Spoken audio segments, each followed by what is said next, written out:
Pergunta da Tamires. Fala, Zé, como você faz para se organizar quando tem muita demanda entre uma resposta de WhatsApp, edição e reunião? Bom, atualmente o meu sistema de gestão, o software que eu utilizo é o ClickUp. E o que eu faço para me organizar é que eu sou um cara que consigo fazer bastante coisa ao mesmo tempo.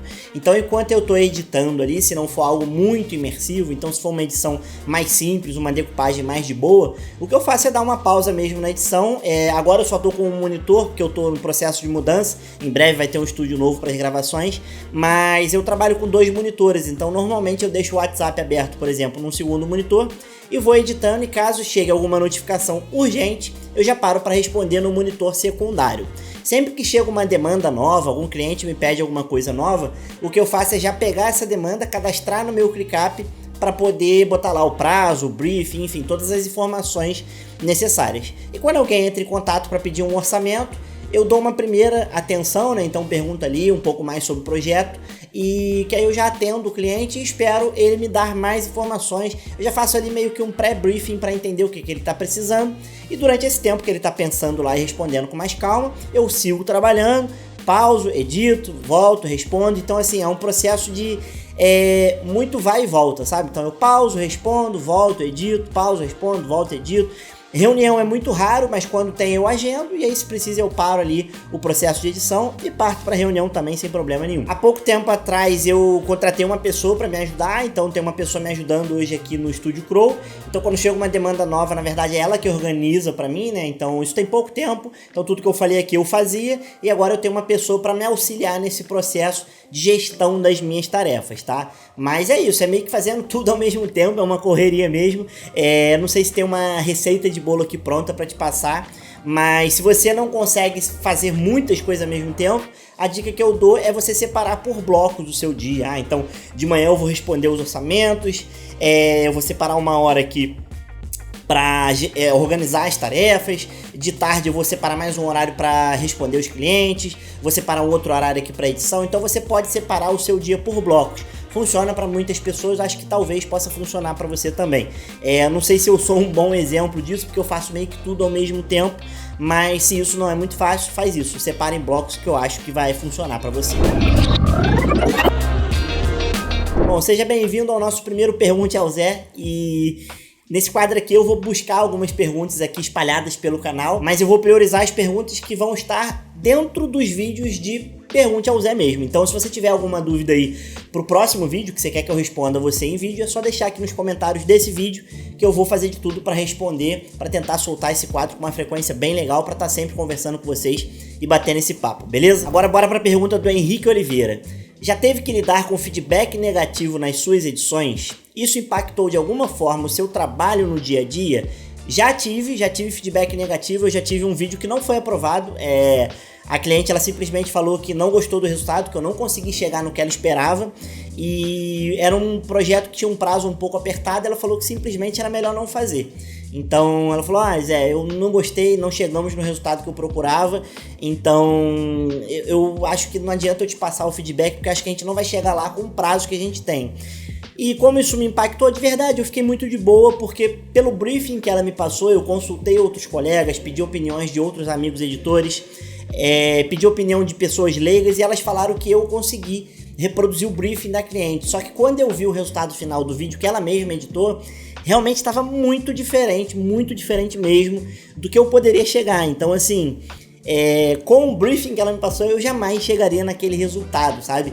Era uma coisa tão exagerada como se fosse um briefing romântico, e no final o vídeo que ficou finalizado parecia um trailer de um filme de ação. Então foi uma discrepância muito grande. Então realmente eu não conseguiria chegar no resultado que ela esperava.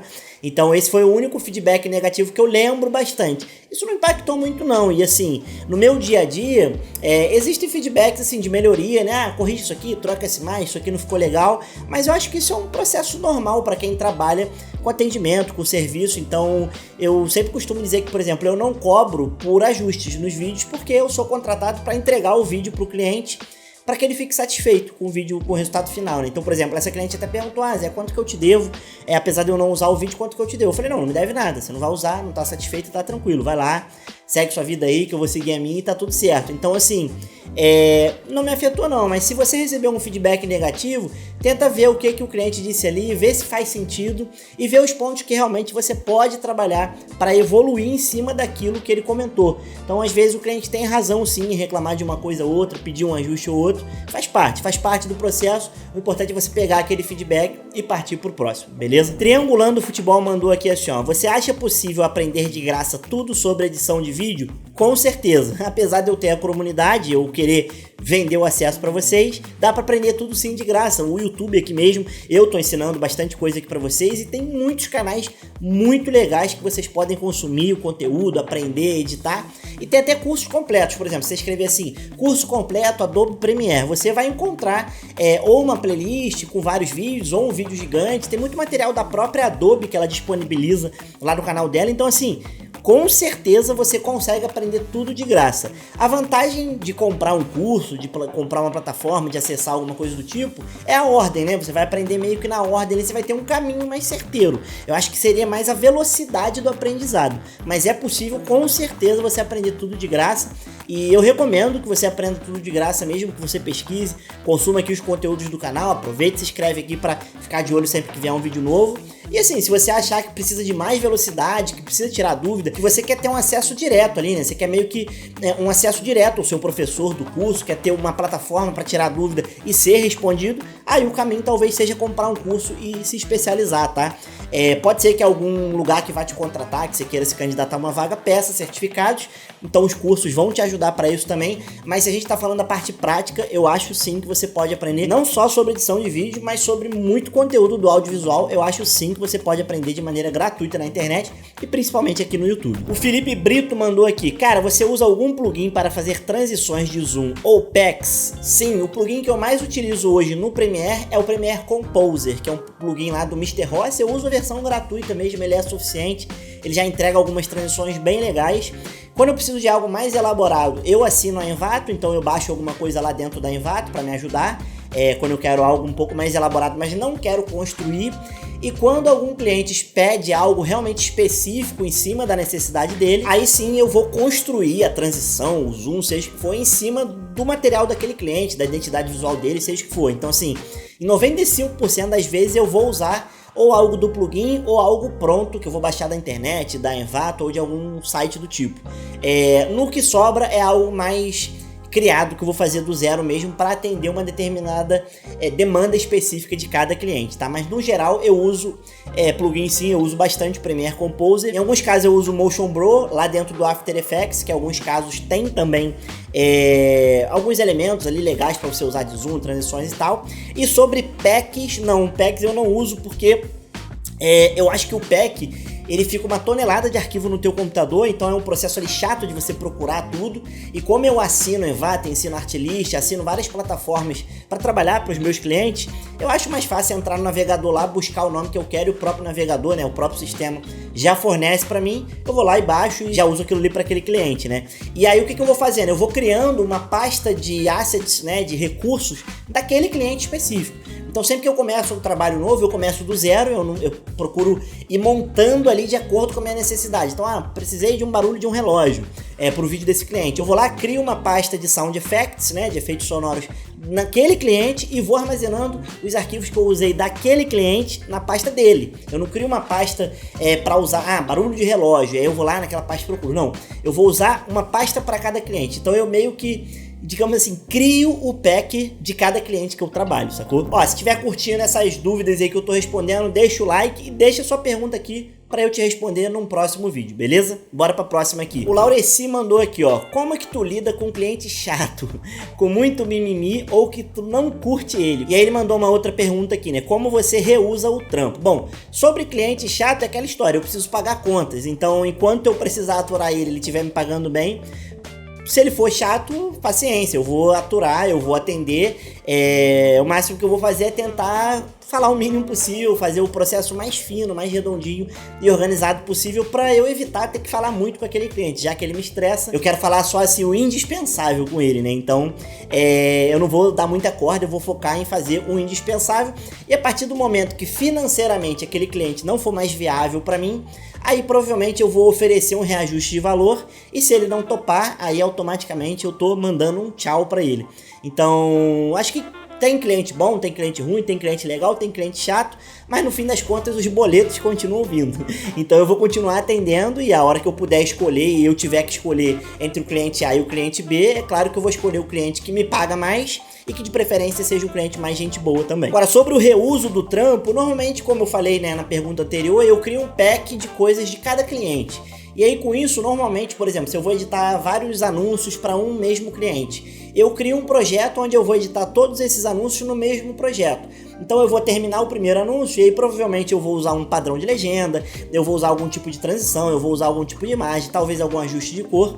E aí eu vou fazer o seguinte, eu vou dar um Ctrl+C nesses elementos ali, ou vou criar presets dentro desse projeto para replicar nas outras timelines desse projeto. Então é dessa forma que eu faço, eu vou meio que copiando as coisas que eu já criei para cada cliente, para aquele cliente mesmo, e vou replicando dentro do projeto do próprio cliente. Então o que eu faço é ter meio que um projeto para cada projeto do cliente, porque, por exemplo, se eu produzo conteúdo para anúncio, mas eu também produzo conteúdo para o YouTube, para esse cliente, eu crio dois projetos diferentes, um projeto de anúncio e um projeto para o YouTube, né? E aí eu acho que dessa forma você se organiza melhor. Então tudo que é de YouTube eu vou replicando a cada vídeo, tudo que é de anúncio eu vou replicando a cada anúncio, e dessa forma eu consigo reutilizar muita coisa dentro do projeto. Ó, o FoxNosh4 mandou uma pergunta num dos últimos vídeos, que foi: como você conseguiu a certificação de editor da Adobe? Eu até respondi para ele lá, mas eu decidi falar um pouco mais sobre aqui. A certificação da Adobe, você precisa encontrar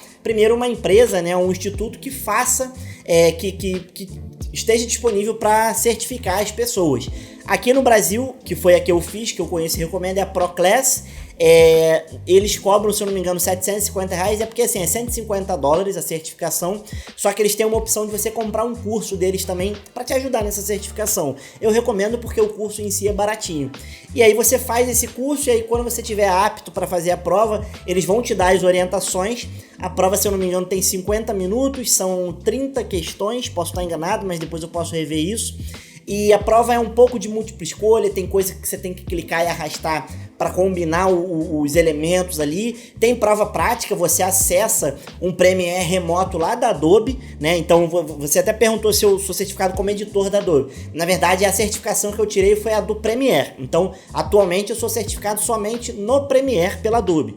E aí você acessa o Premiere da Adobe remotamente, e ele vai mandar você fazer algumas tarefas, né, editando, até o seu computador ficar todo travado, porque você não consegue nem dar um Alt Tab, consultar, nem nada disso. Claro que você pode usar um celular, um tablet, alguma coisa como secundário para fazer uma consulta.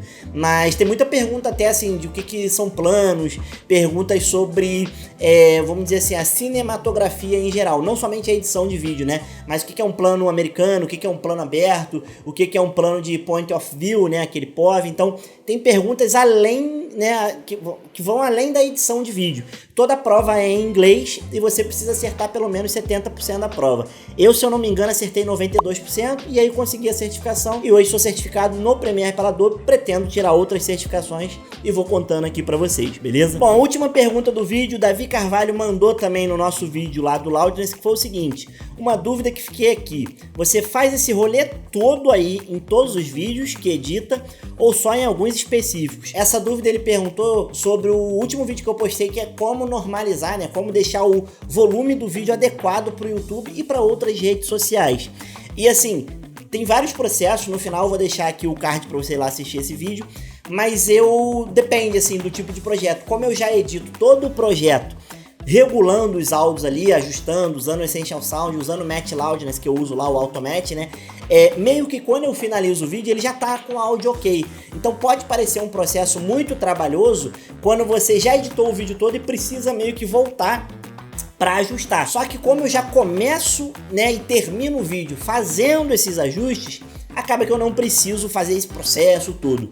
Mas quando acontece, por exemplo, de eu precisar correr para editar um vídeo ali na loucura, o que eu faço é editar e usar a dica que eu dou lá no começo do vídeo. Então eu já vou deixando aqui do lado o vídeo para você saber qual é essa dica que eu dou no começo do vídeo para você aprender. E caso você já tenha visto e queira aprender 10 macetes, coisas boas que talvez você não saiba no Premiere, aí você vê nesse outro vídeo que eu tô deixando. E lembra de deixar a sua pergunta aqui pro nosso próximo vídeo, pro Zé Responde aqui, beleza? Valeu e até o próximo.